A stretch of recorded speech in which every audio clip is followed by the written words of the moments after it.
Well, it's an exciting new world for me. I have a battery system again, and I have a refrigerator. Refrigeration, which is awesome. It is a dual zone.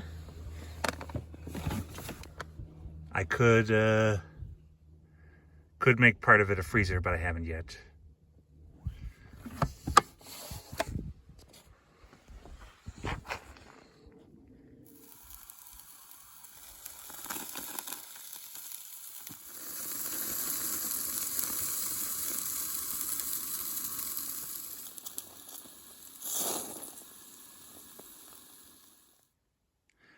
This burger is slightly absurd, but I'm excited about it. I think you would call that a loaded burger.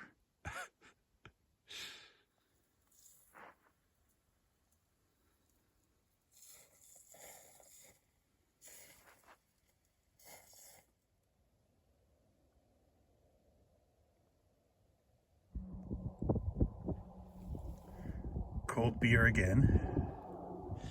Pretty exciting.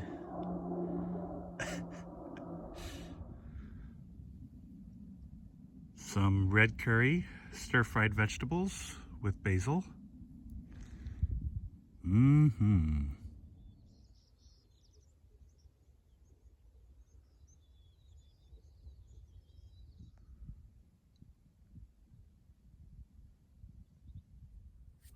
Hello friends, family, total strangers. Those opening shots were from a couple of camps I've had last weekend. And my camp here back at Saddle Mountain. Today's video is going to be on a cheap power system for van lifers. Power banks are expensive. Wiring a power system is relatively complicated and takes a little bit of know-how. And then there is another option, a cheap option, which I am going to show you now. So let me take you on a tour of my power system, and I will link all of the items in the description. I'm also going to show you my new fridge and my solar panel. So let me show you that. Here's my system, battery and battery box to power my fridge and charge my devices. So here's my battery. It is a 100 amp hour battery. And yeah, the only connections I had to do was red to red and black to black, and with a Phillips head screwdriver, and that's it. Here is the trolling motor battery box. Notice the fuses. It has the 12 volt, which is what my fridge is plugged into right now. And then it also has a little USB plug. And it has these terminals, which is where I hook my solar panels to charge it. And yeah, pretty straightforward. This is my dual compartment fridge. So I could turn the smaller compartment into a freezer if I wanted to, but right now they're just both refrigerator. Here's the fridge from the other side. These are the temperature controls for the two different zones. This is my 300 watt Dokio folding solar panel. And this is the charge controller that came with the solar panel. They come with all of the Dokio fold out panels. Comes with a little charge controller. And it just attaches to the battery with these little clips. Red to red and black to black. Pretty straightforward stuff. I did forget to mention that the charge controller has two USB ports, so I can also, while I have my panel out, I can charge USB devices off of that. Hey, just a quick note. You do need some sort of charge controller for a solar panel. All the Dokio ones come with a charge controller. You do need to program it for the type of battery you have. Mine is a LiFePO4 lithium ion phosphate battery, which you just, it's in the, there's instructions that come with with the charge controller on how to program it. You just program it to a certain setting and that's it. And then once you got it programmed, it doesn't matter if it's connected or not, the device will remember.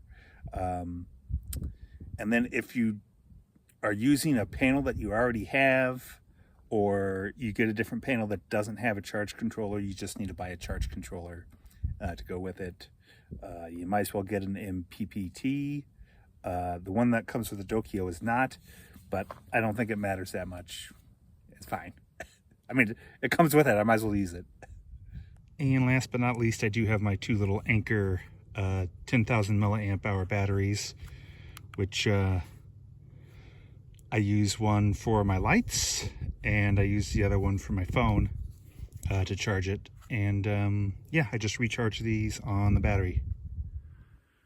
So yeah, that is my system. It is a 100 amp hour battery, 1200 watt battery with a battery box. It's a trolling motor battery box. Newport is the brand. And then also my Bodega fridge and my Dokio solar panel with the Dokio charge controller. And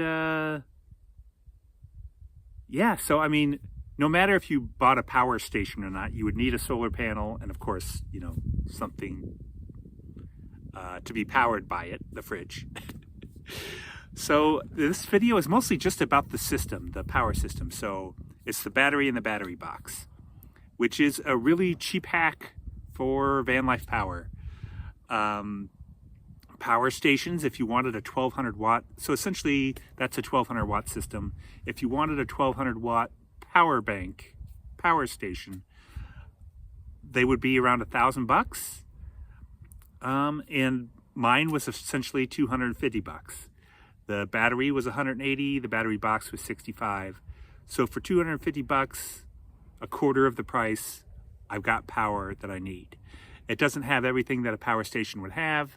A power station would have an inverter, so you could plug in AC stuff to it. And it would have more ports and everything. But for just a basic system, I just need something to power my fridge and charge my devices. This works perfectly fine. I've got what I need, and I've got it for a quarter of the price. So, and it didn't require any know-how or wiring. All I had to do, the only thing I had to do, was take off the screws on the it came with two little screws on the battery terminals. Connect the red wire, the blue wire, it slipped onto the nut or onto the bolt, and then I just tightened the nuts down with a Phillips head screwdriver. Wiring is done. That's it. Red to red, black to black. I said blue before. Red to red, black to black. And that's it.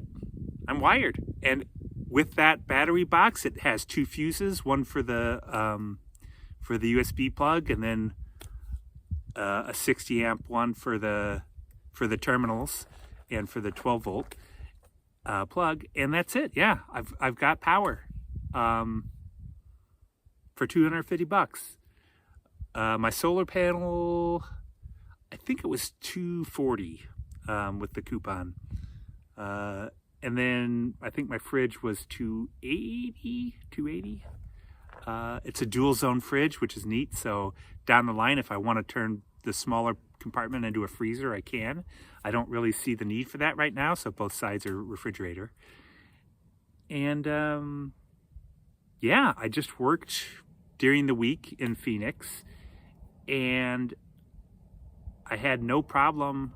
I didn't put my panel out any of those 4 days, and it ran my battery just fine. You know, as it gets hotter, I might need to think about getting it charged more often, but it had no problem handling 4 days without sun, without even putting the panel out. So that is great. That's awesome. So it's a 100 amp hour lithium iron phosphate battery, so the LifePo 4.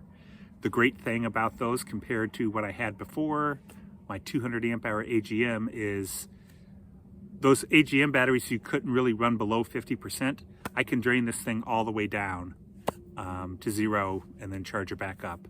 So they don't get ruined the same way by drawing them all the way down.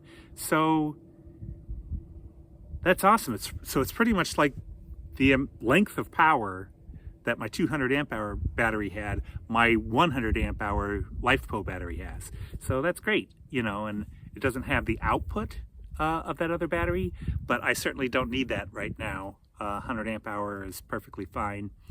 Runs my fridge, charge my devices, and $250, which is fantastic. And no wiring required. It's just connecting the terminals, and that's it.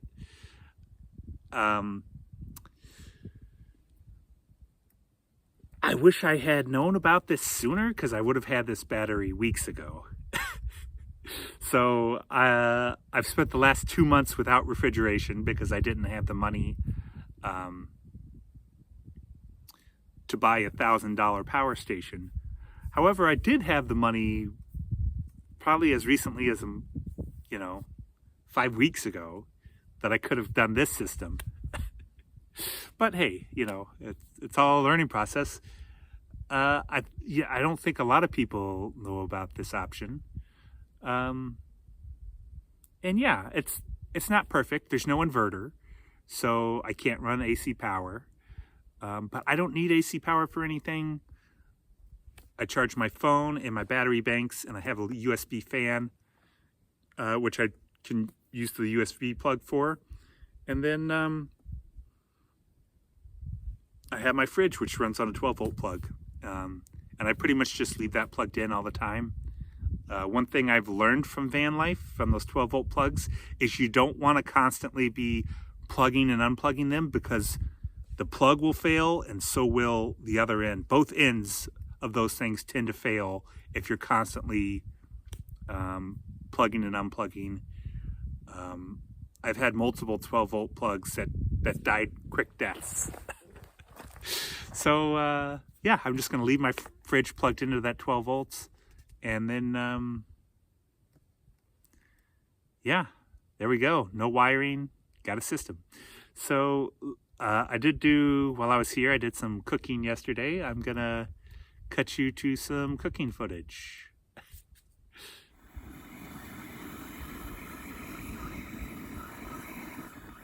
A little roasted green chili, all peeled and ready to use.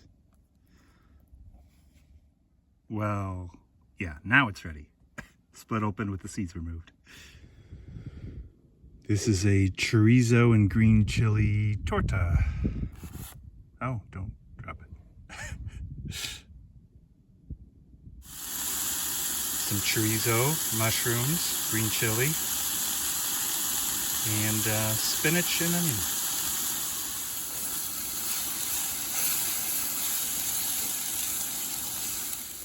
If nothing else, I am consistent at making my breakfast burritos way too big.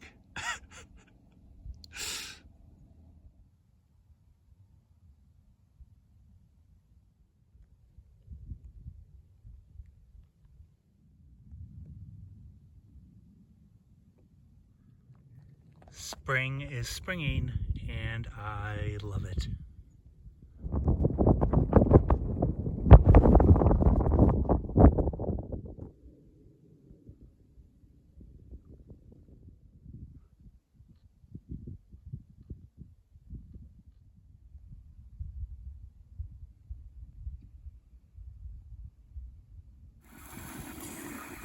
Making a little roasted tomatillo salsa.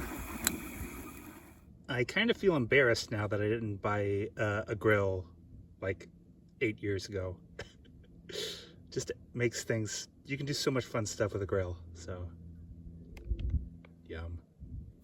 We got some chicken, marinated chicken from the Mexican grocery store, grilling there. And then I'm gonna use the Ziploc bag technique.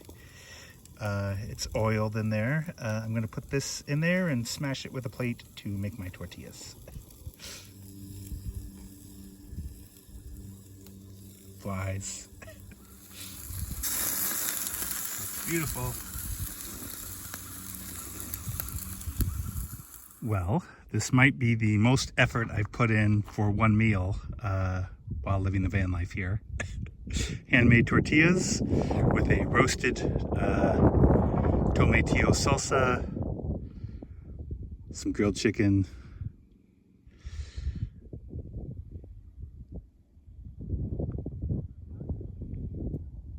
awesome.